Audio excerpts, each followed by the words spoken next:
welcome back to another video. In today's video, as you can see by the thumbnail, we're doing a beautiful rainbow set using Glam and nail sugar bits and pieces and some Crystal Parade Preciosa crystals.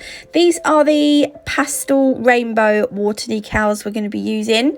I've got a load of different glitters here. Oh, they're so pretty.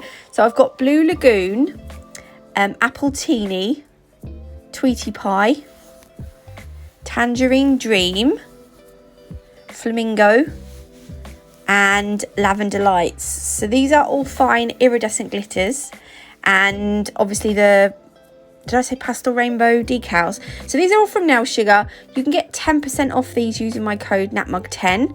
We've also got a little bit of water in a dappen dish ready for our decals.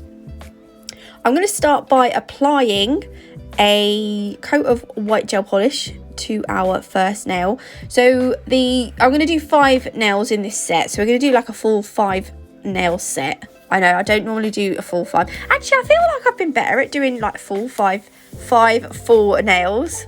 Getting tongue tied.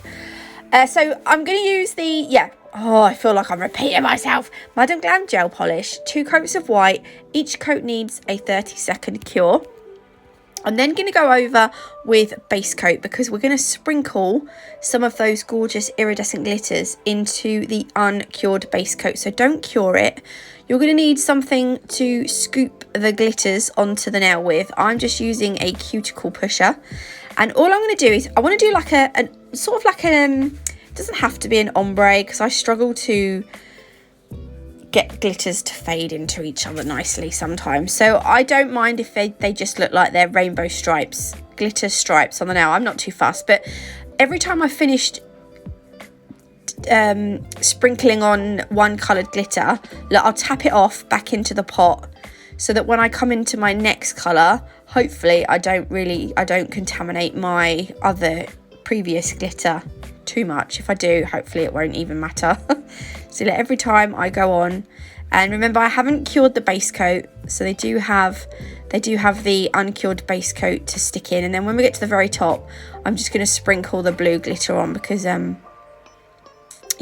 just because. So that's going to go in the lamp, and when it comes out, I do give it a quick brush with that. A quick rub over with that brush, that hard brush. And then what I'm going to do is, because this is sugared at the moment, I want this to be smooth. So I'm going over with a layer of base coat. So this isn't going to completely smooth the nail out, but it's going to give the nail a smoother surface when I come to top coat.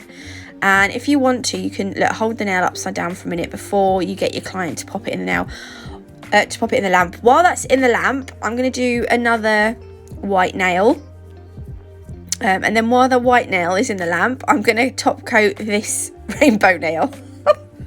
I'm using velvet matte top coat for this one. Actually, it does look really nice shiny. I wish I'd left this one shiny and left the other ones matte, because I do end up doing a full matte set with this one, but that's what it would look like shiny. It's really pretty. Reminds me of like fruit pastels or lollies of some sort. I don't know. Where you've sugared the edges might feel a little bit rough. So just buff those over up the sides, and then it will just make the edges nice and smooth. So that's that nail done. And then deciding what size rainbow I should use. Now the big rainbow comes slightly off the nail. I cannot speak today. I want the next size down. And when I do decals, if the decals are big, I mean these aren't massive, but I always like to get as much of the excess paper from around the actual image on the decal as I can, so that, because sometimes when the nail curves around, you can end up with little ridges in your decals when they're on the nail. So what I will do is I will cut away as much of the excess decal as I can. Then I'm going to put the image on my stamper upside down, and I'm just putting some water on the back of the decal, and that's going to soak up the water. And then eventually, it doesn't take long, you can slide the backing off, and then the image is left on the stamper ready to stamp onto the nail. So just stamp it where you want it. If you use a stamper with a see-through body or see-through barrel, whatever you want to call it, it makes it a lot easier to see where you're stamping. My stamper, as much as I love it, can you see it's got loads of glitter in it, so it makes it a little bit more awkward for me to see where I'm going, as demonstrated here. So I've got another look, I've like stamped right off the nail. Fortunately, using my tweezers, I carefully lifted it up and moved it over a little bit to where I wanted it, and now that's perfect. I was like, why couldn't I just have stamped it there in the first place? Right, I'm using all these different colours. So I had fresh water, dusty pastel green, bright honey, dusty coral. I changed my mind about the pink. I show perfect pink here, but I do change it again. Light lilac. So what I'm doing is I'm doing an ombre. So this is where I go from the pink to Are You Free Tonight? Perfect pink to Are You Free Tonight? We're going to use all of these, what was it, 6 or 7 colours on the nail to make an ombre. We're going to ombre them together. And I did put it was really difficult though, putting the gel polish on with the brush. I put too much on. When I do ombres, I like to make sure I've got thin coats because I find it easier to blend together, as I'll demonstrate in a minute. There we go. Is that 6 colours? That is 6 colours, isn't it? So you'll need an ombre brush. And how I do mine is I just flick backwards and forwards between the colours. And can you see here, there's a lot of excess gel polish on my brush and it's making it difficult to blend. So I'm just going to clean off my brush between a lint-free wipe, and then I'm going to come back in and carry on with my blend. So anytime you find that your ombre brush is getting too saturated with gel polish, just wipe it off between a lint-free wipe and then go back into your blend and carry on. The less gel, I find the less gel polish there is on the nail, the easier it is to blend. And you're always going to need to do, your first coat will never look perfect. So I'm just going to shove that in the lamp like that. Hang on, where have I gone? No, I'm not. I've not finished yet. But you'll notice that my first coat is not perfect. There we go. Yeah, that's all I'm going to do. Look at the gel polish over my fingers. Terrible. So now we're going to go in with our second coat. I managed to get slightly less on the nail this time, but don't worry if you are unsure, or no, not unsure. Don't worry if you overlap, because where the colours are blended, there's not going to be like a definite line of where each colour starts and each colour stops. As long as you get the second layer on the nail sort of roughly where it was before. I don't like this yellow.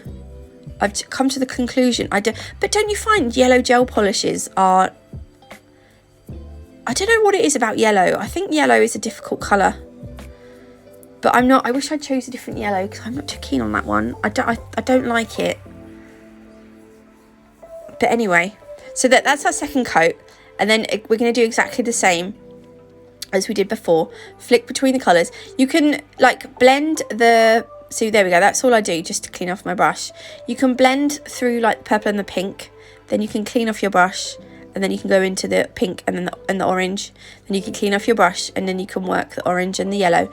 Or you can kind of blend your nail upwards as you go, like, and do it kind of in one.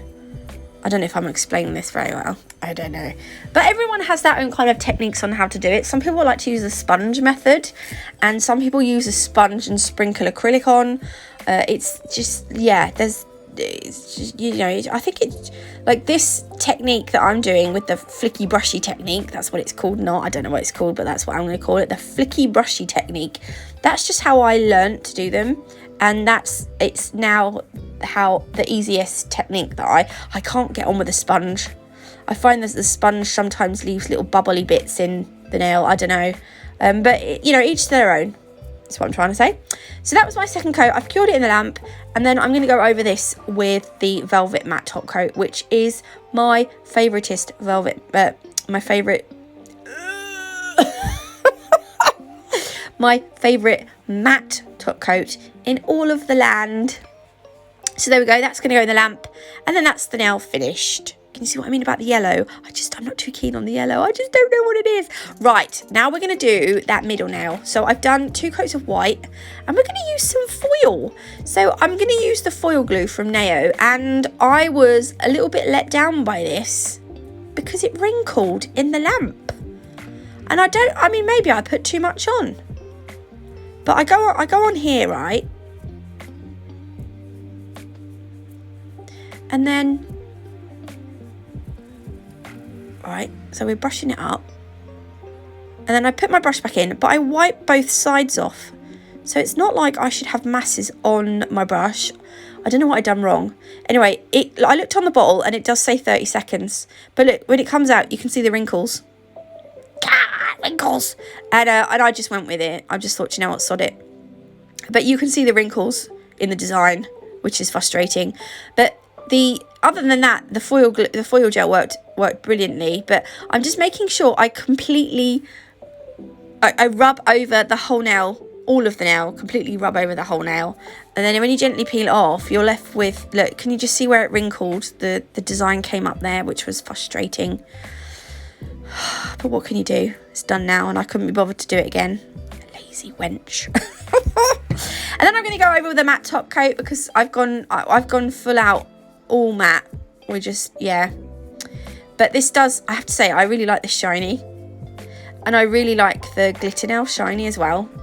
So just do whatever you like. But look, it looks really cool matte, apart from that wrinkly bit. Curse you, Nao. I'm just kidding. Right, the end 2 nails I'm going to matte top coat, and then we're going to use some crystals. So all the crystals here are from Crystal Parade. These are all Preciosa crystals. So the first colour was Citrine. This colour is Peridot. Then I have got Aqua Bohemica. I think I'm saying that right. Then we have got this beautiful orange is called Sun. Then the pink is called Rose, Preciosa Rose. And then the very last colour, it's a cute pink, isn't it? This is the most, it's one of my favourites. These are Violet Preciosa crystals. So these are all round flat back crystals. You can use 5%. No, you can't. You can use my code NAT5 to save 5%. At Crystal Parade. Also, I don't know if I've mentioned it, but I do have a 30% off code for Madam Glam, which is NatMug30. But all the discount codes and that will be in the description box below for you anyway. So I'm using the Crystal Totalist Gem Glue. These are silver caviar beads. I'm going to use those to fill in the design. So as you can see, I've put my the Crystal Totalist Gem Glue is a curable gem glue. So when you place it on the nail, it's not going to air dry. You can put it on and you can faff around with your design until your heart's desires. Yeah, does that make sense? You can just play around for ages, and that glue won't cure until you've popped it in the lamp. So that's why I like curable gem glues, especially if you're a beginner, because those like resin glues that you put on, they air dry in seconds and you have to work really quickly. But also what annoys me is you have to go in with the glue, in with the crystal, in with the glue, in with the crystals. And it's like, but with this, I've literally just put my gem glue on and then I'm placing my crystals on. And then, yeah, it's not like, do you know what I mean? I'm not going backwards and forwards. So I'm doing a swoosh design, a swoosh from one top of one end down to the bottom of the other, and I have used all the colors of crystals in a kind of rainbow design. So it's sort of like we're following the theme of the nails, which is kind of rainbows. Well, it's not kind of, it is rainbows. And then as you can see here, I do go out of shot a little bit, so I do skip forward, but I've nearly finished anyway. But the caviar beads, I just put in any sort of gaps that I've got, and it kind of just bulks out the design and sort of just adds a little bit of detail. I love caviar beads. Sometimes I don't use them. I think I use them more than not. But I think a nail with caviar beads on to a nail compared to a nail without caviar beads on, I think the caviar beads just look a bit nicer. There we go, that was a bit, I've just skipped forward a little bit, but there we go. That's the nail done with the beads. 60 seconds in the lamp. So I'm going to do the same on this side, but I'm going to go this way. The swoosh is going to go this way, and I'm not going to show you again because I've already done it. But there we go. Oh, I love them so much. I love a bloody rainbow. I hope you like them. If you did, please leave me a like. If you haven't already, do consider subscribing. It's completely free. And you can always change your mind later, though I'd rather you stayed because I love you all.